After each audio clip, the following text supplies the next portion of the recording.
Hey everybody, final thoughts time for Coin and Crown, which is a very sharp little fast-playing bag builder. I mean, I'm not kidding when I say fast. I mean, 5 rounds, this game just flies. It's really quick. At first glance, people might be put off of it because they think, oh, well, is that all there is? It's so simple. But I mean, I think this game is kind of like design to the metal. It's, all the extemporaneous stuff is stripped away, and it's just a very pure, very elegant, very raw, elemental game. It's all about one thing: this bag and managing it. And while there's been a bunch of bag builders, and it's actually interesting, bag building is just an incredibly compulsive and compelling gameplay mechanism. Obviously it comes from deck building, and while I miss being able to shuffle a deck of cards every so often like Dominion, it is nice to just pull, reach in, pull around, fish around, please give me what I want, please give me what I want. Oh, another bronze, no.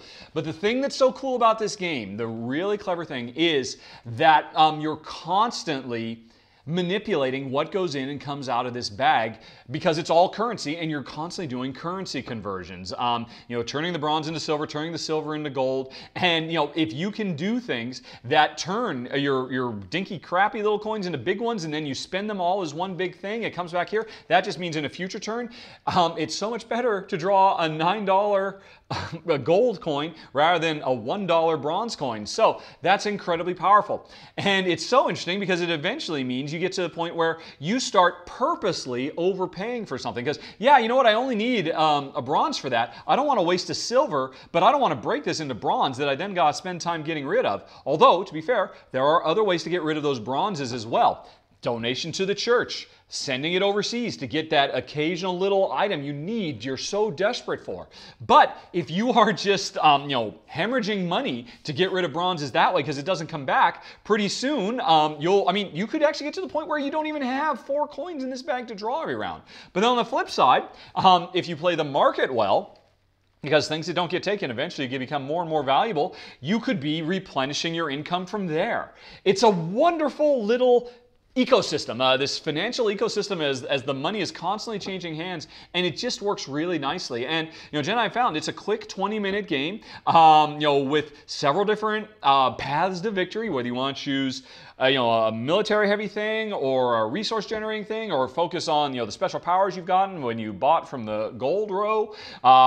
Try to have fewer lands that are just really, really valuable, or a bunch that aren't very valuable. And then of course also battling over these the bonus point chips at the end of the game.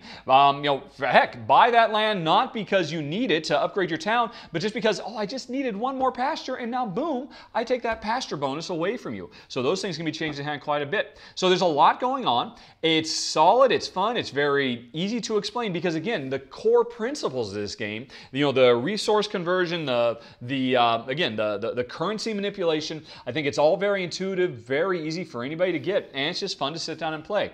I think my only real complaint about it is, we played it only as a 2-player game, and I do suspect this is going to be a game that's interesting with more because, the fighting over the church is going to be more interesting when there's a potential second place. And when there are multiple people competing to try to take these coins instead of just, oh, you got it?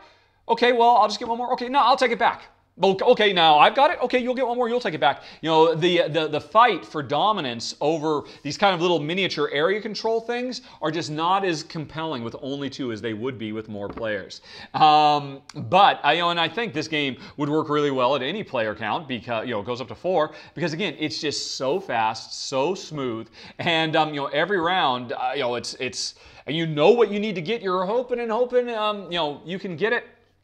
And the fact that every one of these lands has different resource requirements means there's also kind of a set collection element. If I'm particularly good at making wheat, I really want to grab land that needs a lot of wheat to be upgraded. So that's another consideration you can have. So it's surprising just how many considerations there are, considering how small and tight and compact and quick this game is. It's really sharp. I'm very, very impressed by it. That's it, folks. That is Coin and Crown, which, like I said, is on Kickstarter. You can hit that I or follow the show notes to go learn a little bit more about the game.